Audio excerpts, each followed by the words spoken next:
All right. Yeah, go ahead, Eric. Excellent. Excellent. So, Matt, you were talking earlier about Sheriff Darleaf there in Michigan. I really like Sheriff Darleaf. He's very level-headed, very seemingly on the surface constitutionally sound sheriff. And, Charles and I have discussed his issue and his situation, and we'd very much like to help. I'm supposed to be speaking with a sheriff in Knox County next week because he's having similar issues and he's facing federal encroachment. Well,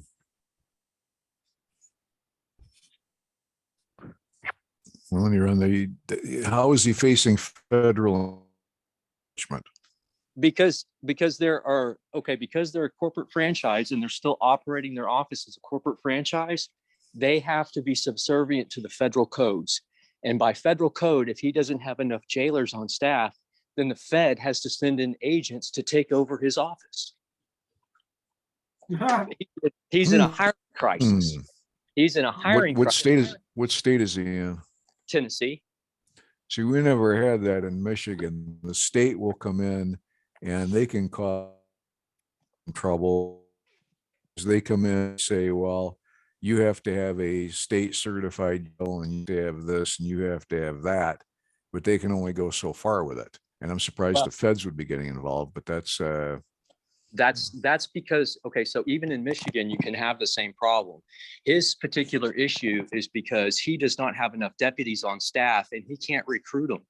Nobody wants to go work for the sheriff's office. He's the first constitutional sheriff to take that office in several decades.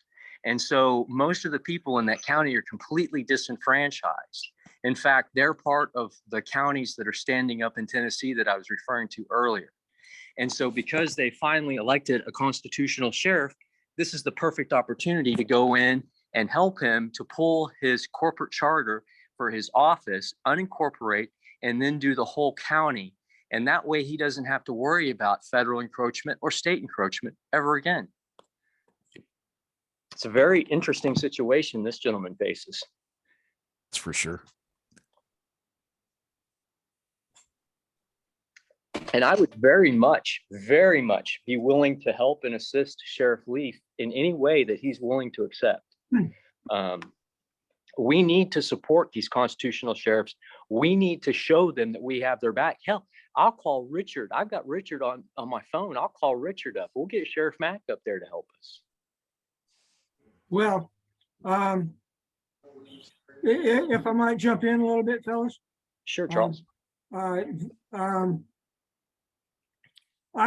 would prioritize, Eric, trying to link your good sheriff in Tennessee with Sheriff Barr,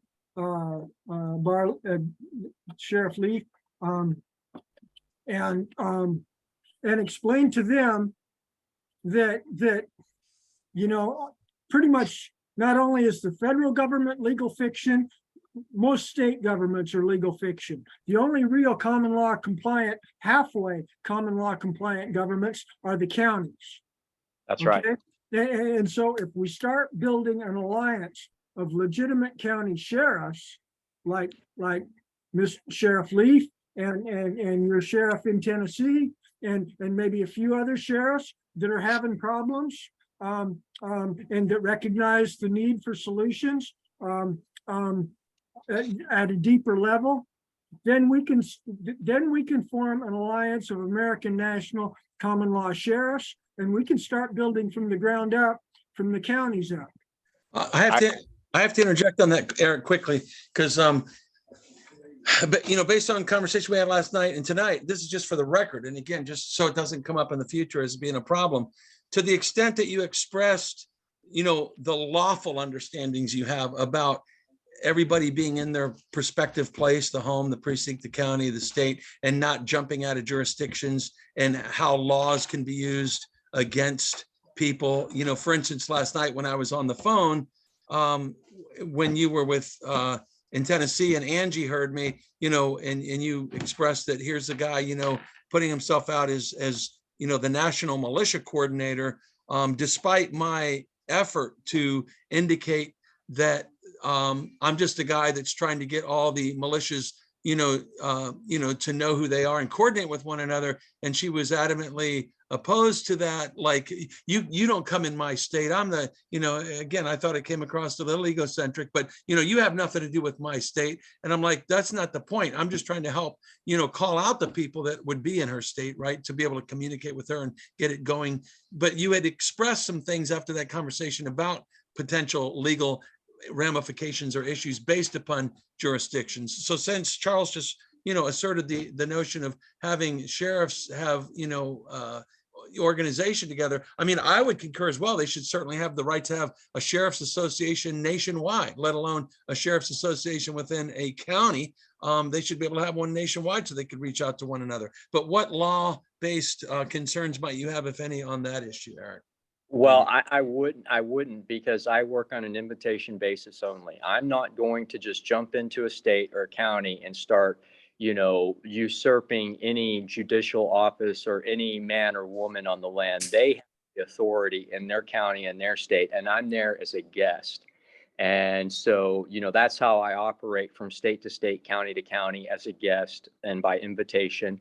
And I just offer my services in whatever capacity they can best utilize me, because at the end of the day, this is about standing up the Republic of the states and the Republic of the United States of America. And we have to start at the county level, and the sheriffs are the best place to start. And if they're willing to sit down and have a conversation, well, then that's the basis. That's the starting point. That's where we kick off. And from there, it just depends on what direction they choose to go. They have the authority and the power to make those decisions for themselves. Can I jump in? Yeah. And Eric is performing a public service. He's not doing it by himself. He's not the moving party. There's a lot of people at the grassroots level that are complaining parties. They are the ones that have the right to move a court of law as a complaining party with their own criminal complaint, to move the court towards due process of law, to adjudicate the case, to hold the alleged criminals accountable for whatever the court might finally decide they deserve to be held to accountable for, or declared innocent, to adjudicate the merits of the complaint.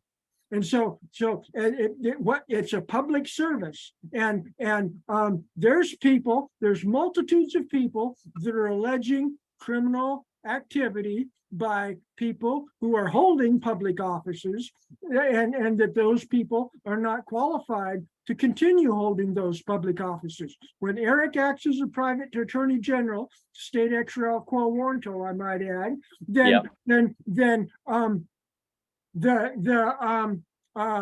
Eric is nothing more than a second witness. The real problem with the de factos is with their complaining party, the first witness against them that is moving the court. Eric is just the judicial officer, or maybe even the third party, the executive officer, to assist in the adjudication and the enforcement of the complaint of the moving party if it is proven legitimate by constitutional due process. Right. And I didn't have any issue at all with regards to Eric himself. If there was some misunderstanding there on your part, I'm not sure. But no, I was just seeing if there was anything Eric might have had to say about any cross-state conflicts of connecting sheriffs, just as he indicated to me that there are potential conflicts of cross-state militia coordination. Well, so let me just clarify both issues, okay? The first issue you brought forth was the sheriffs. There are already national sheriffs organizations, and there's nothing wrong with that. I mean, they need to support each other. They need to stand together, unified under a singular banner. And as far as the militias are concerned, also, it's a matter of, for example, you are a Floridian. And so if you want to operate as a national militia coordinator, it has to be like I do, by invitation. You need to start to coordinate with the people that are in those republics that are forming up their militias, and you need to do so lawfully. And that's the only issue that there could ever possibly be, is if you don't follow the chain of command, which always starts with the Committee of Correspondence and Safety.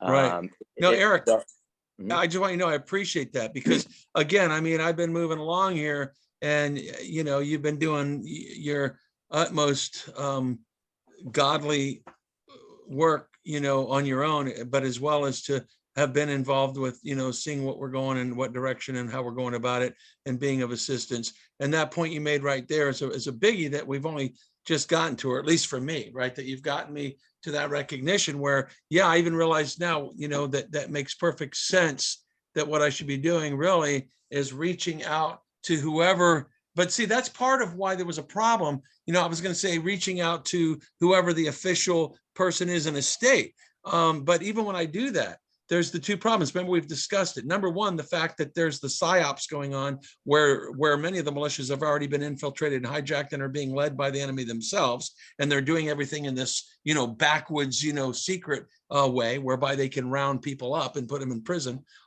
So, you know, I guess I'd ultimately, at this point anyway, my best solution would be, just as I told you in the phone call last night or today, you know, is there a you know, assemblies and which ones are legit? And you just said right now who that authority would be. So I guess that would be the first maneuver for me to make is, well, gee, I'm finally here awake to that reality, Eric. Thanks for getting me here. And instead of me just putting myself out there on the internet, which, by the way, going back to Charles's point, I'm doing a public service.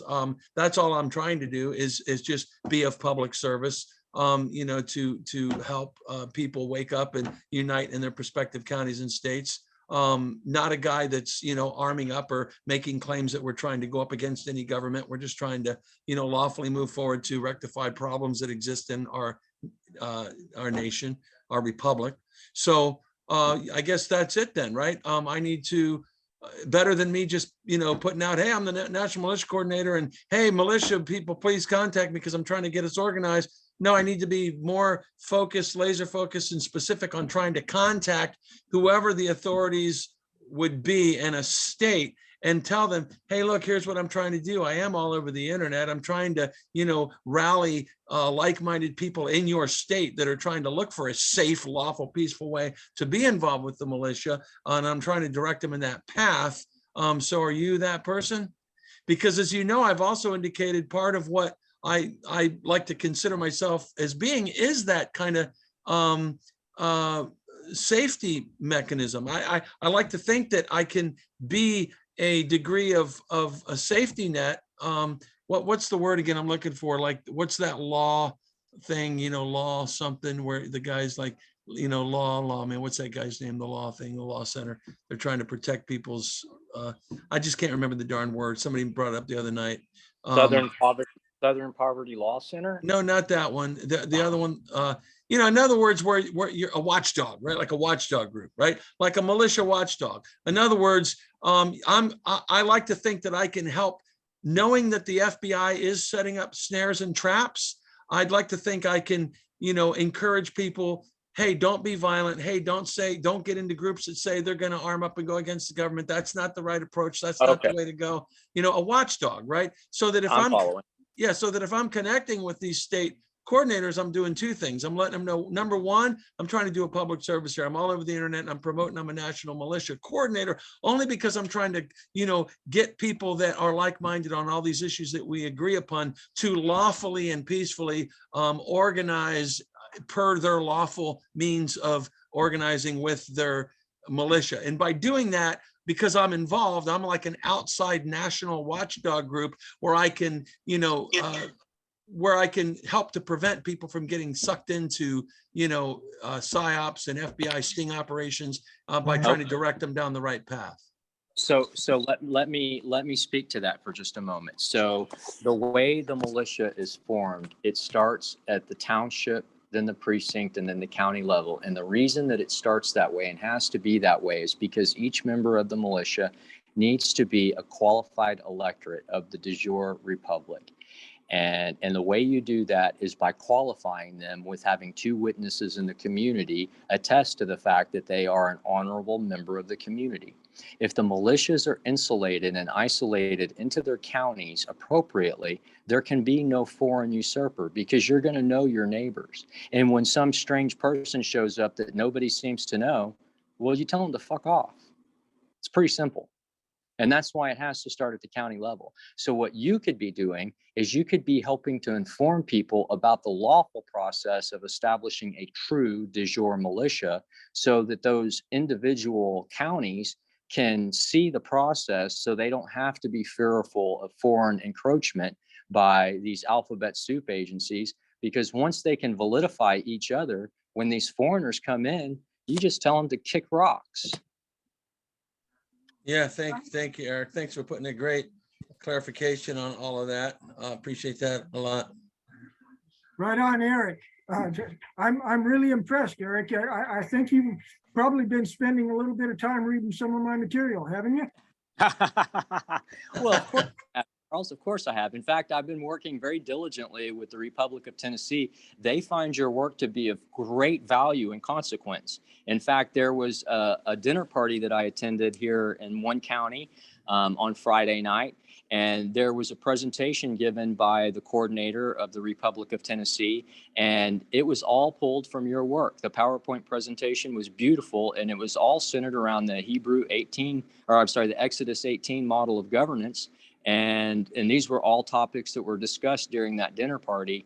And let me tell you, there were some pretty heavy hitters from this county here. Some of the most influential people in the community, like the former chair of the Republican Party, a school board member, a former council member for the county.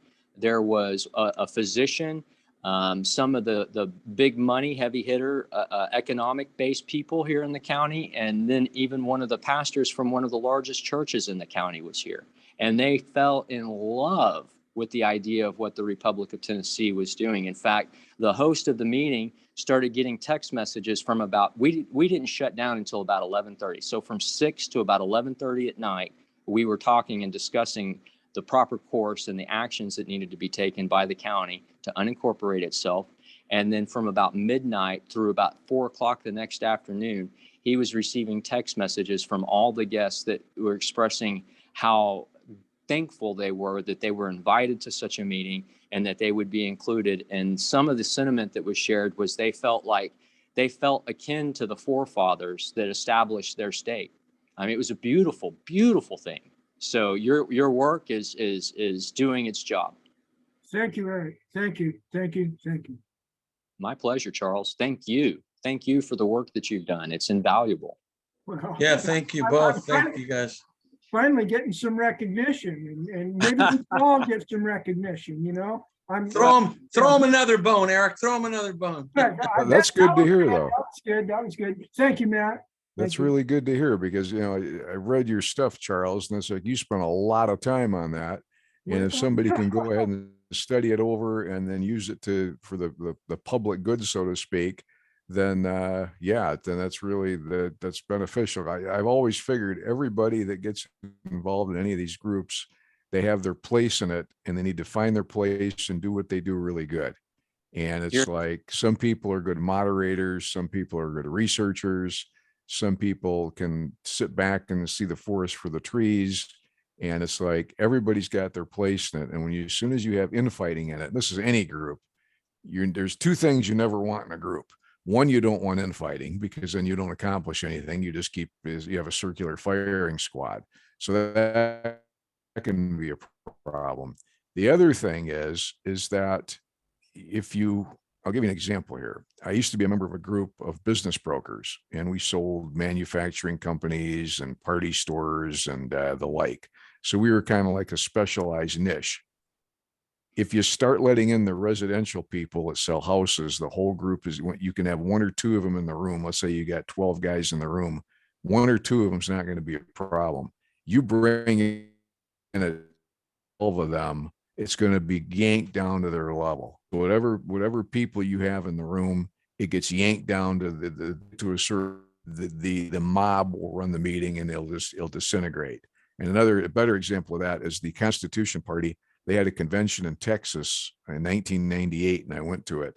And they told us, look, you can go to all these meetings that we have, all these committee meetings, but if you're not a member of the committee and you're just from another state, you can observe, but you can't participate. So I'm sitting there watching one of them, and myself, they said something. And I thought, God, I got to offer my 2 cents here, but they says you can't participate. So I kept my hand down. And that, geez, I really want to have some input in there because I know it's going to be beneficial. So about 10 minutes later, the very thing I was going to bring up, they had already brought it up at the last or the last meeting before that, and they were already working on it. So I just would have been redundant and basically wasted everybody's time. So that's why, when I first came on this call tonight, I said, what's the structure of it? And if you don't have a structure of a meeting, the meeting's only as good as its chairman. So whoever sets the thing up and is running it, you're not going to get any better than who's ever the chairman. And that's the person that's going to keep ordered, decide what, when we're done talking about a subject, what we're here to accomplish. And when you have a meeting, it's like, okay, you set the meeting up, you say at the beginning, these are the 3 things we're going to accomplish. When the meeting's done, you say, did we accomplish those 3 things? And if we did, how so? And if you can't say that, then you just had a social group meeting. You didn't accomplish a damn thing. And another thing that I refuse to do is have a meeting in a restaurant, because that's a social event. That's not a business meeting. And I went to now again, I'm in the real estate business, so I can use the examples. We had a real estate business meeting at a restaurant. At the end of the meeting, when everybody was finally getting their checks, I was the one that brought up, well, now look, we haven't talked about anything to do with real estate here. I have a property for sale. You guys want to hear about it? And it's like, so I said, okay, no more of these social group meetings where you go to lunch. If you want to go to lunch, if you want to have a meeting, and or if you want to have you have a meeting Saturdays, we used to do this in Michigan. We get together Saturday morning, we have a meeting. Then we go to lunch. Now it's like, okay, then we come back to the meeting, but it's like lunch is lunch. That's not the meeting. You have to draw the lines between the two. Otherwise, you get nothing accomplished. And at the end of the day, it's like, 20 years later, all this stuff I've heard 25 years ago, nothing on this call tonight was anything new for me. But it's like, so, okay, why hasn't some of this stuff been done? It's like, we heard about it. We knew about it. Those 2 Supreme Court cases you quoted, the 373 and the 319, that's old case law. It's still good. Right. But the reason I say it's old case law is why hasn't it been put into effect a long time ago? And it's like, gee, that should have been put into effect a long time ago, and it wasn't, and there hasn't been. And it's like, so there, it's like, here we go again. So it's something where you pick up a problem. No, I'm still here. You go ahead and you pick up a problem, and you go ahead and say, hone in on this one problem. Just give me this one problem, hone in on it, and take care of it. And I don't know if you guys know who Jim Wickstrom was, and he was in federal prison for something one time, and there was a near riot, and he went ahead. He called one of the guards over, and he said, listen, you get rid of this one guy, just the one guy, just get rid of him. And you get rid of that one guy off the yard, everything will calm down. And it did. So it's kind of like, you got to know what buttons to push. And I'll leave it at that. Well, Matt, I absolutely agree. I got a question for you real quick. That convention you mentioned, that constitutional convention that they had, and that was in Austin, wasn't it? 1998. Honestly, all I know was the Constitution Party convention, political party. I don't remember if it was Austin or San Antonio. I really don't. I know it was in Texas. I know I went there, obviously. Uh-huh.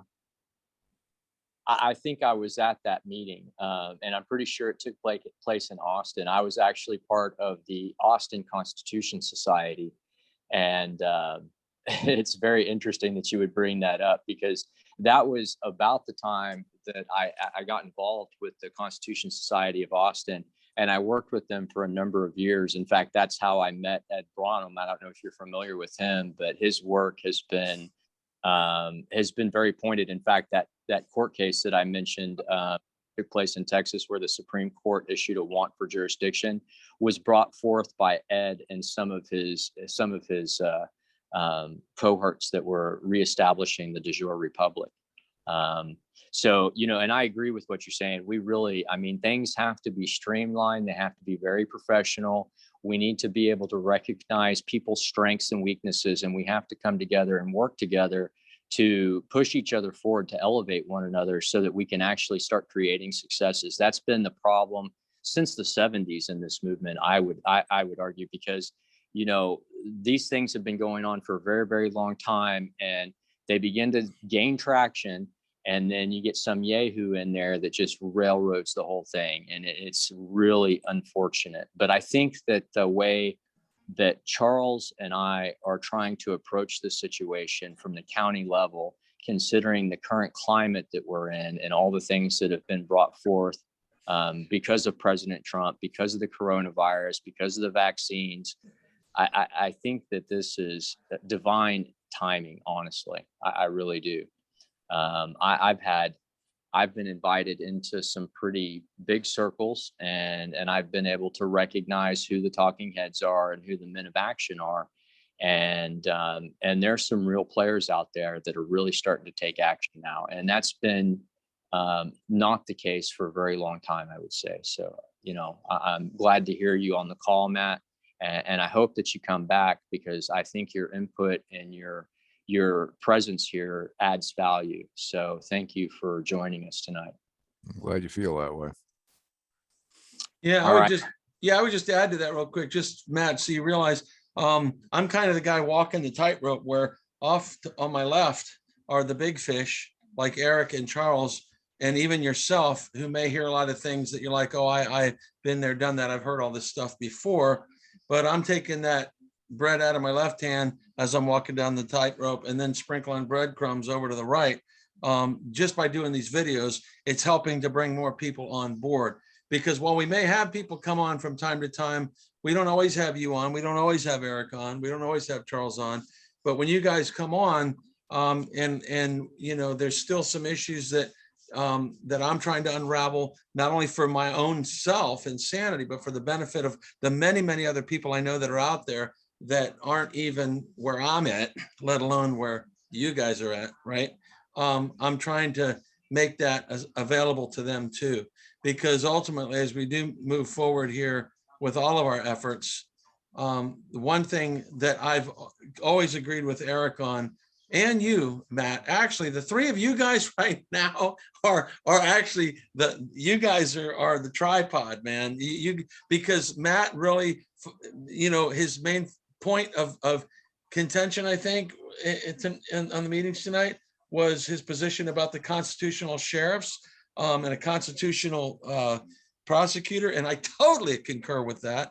At the same time, you got Charles with, even beyond that, we've got, bam, right off the bat, a constitutional common law jury trial, which is the people, bam, even beneath that, that's the ultimate authority. And then you got the reality that Eric's out there saying the ultimate line of, it's all, starts with the person and the home and the precinct and the county. And you need to get counties to get their act together across the board with all their elected officials and becoming unincorporated, becoming a government, and having their posse comitatus. So it's like all three of those realities, you guys all kind of stress them, slightly separately with those focuses, and they're all equally important. So I think Eric, ultimately, I do herald as having the ultimate, expression of what needs to be done with the counties. Matt, again, when those counties are there, the ultimate authority is absolutely the constitutional sheriffs that we need. And then Charles is, I always say he's the mastermind on, the common law jury trials, so that we can really get the power going. That's why he wears that cap, to keep his head from exploding. Right? Or I'm tempted to take my line off so you can see my crazy hair too, but You know, Show some maybe I will just for Matt, man. Yeah. show Although I some- know Matt has seen me on videos anyway, but there's my crazy hair too, right? There's Eric with his crazy You look beard, like man. Ben Franklin. Come on, Matt, it's your turn, man. Come on, buddy. I don't have a, Yeah, right. have what you a camera. In fact, I got chewed out the other day by a judge that she said it was kind of creepy when she Look at can't the see three me of when us, I'm guys. testifying. Come on. So Matt, come on, give us a description, man. 5'10", 170. I cut my own hair, so it's very, very short, clean cut. Nice I have buzz cut, shorter hair than all you guys find. right? I used to do Just the buzz something cut that all I the started time. cutting too. it probably about 10 years ago. Yeah, it was too much of a, I got sick of to going to it's like you make the appointment, you drive over there, he cuts your hair, you give him like, 15 bucks or whatever. And I said, screw this. The short hair is back in style. And I'm just going to go ahead and buy myself a razor at the store. And then every month, roughly, it's a little less than a month, I just go ahead and I stand in the front of the mirror, cut it, turn around, hold a mirror up to the other mirror so I can try to get the back of it as level as, lined up as possible around the neckline. And usually it comes out good. And it's like, hey, that's good enough for me. And if I don't get the first month, try it again the second. And I'm fine with that. So it's it's just a hell of a lot easier than paying. I can see. And Mike, you don't know what a barber, probably haven't seen one for months. Yeah, and Charles, my wife is ready to put the damn chemicals back in my hair and make it brown again, and I just The don't want to do it chemical? again. I stopped a few months ago and let it Yeah, go back I to the wouldn't- natural. I don't want to put the Yeah. chemicals, but she keeps telling me she wants to dye my hair again. yeah, I wouldn't. Nah, I might have to do too the much- bzzz. want to put in your I might Yeah, have to go back. I've got it Your before I whole use the chemical, personality. Matt. for that. I either go back to the buzz cut or I just keep waking up in the morning like that, man. But like Matt said, that suits your personality, honestly, Mike. You kind of remind me of Ben Franklin, to be perfectly honest. Let me get my bifocals, good. man. Hold on, man. I'll be That's right good. back. So, hey, Matt, I sent you a direct message Yeah, with I my got phone it. number. Okay, very good. I'm going to have to jump off here, guys. I've got to do Bible study with my son. So Okay. God bless you All right. all. It's been a real pleasure to speak with you, and I can't wait to be speaking to you all again. All right, Ben Franklin. There you go, Thanks. Ben Franklin. Thanks, Thank All you, Eric. brother. right. God bless you, Good to brother. be here tonight. All right, all God you bless guys have a y'all. great night. Good to see you, man. All right. Thank you. Bye-bye. All right, thank you.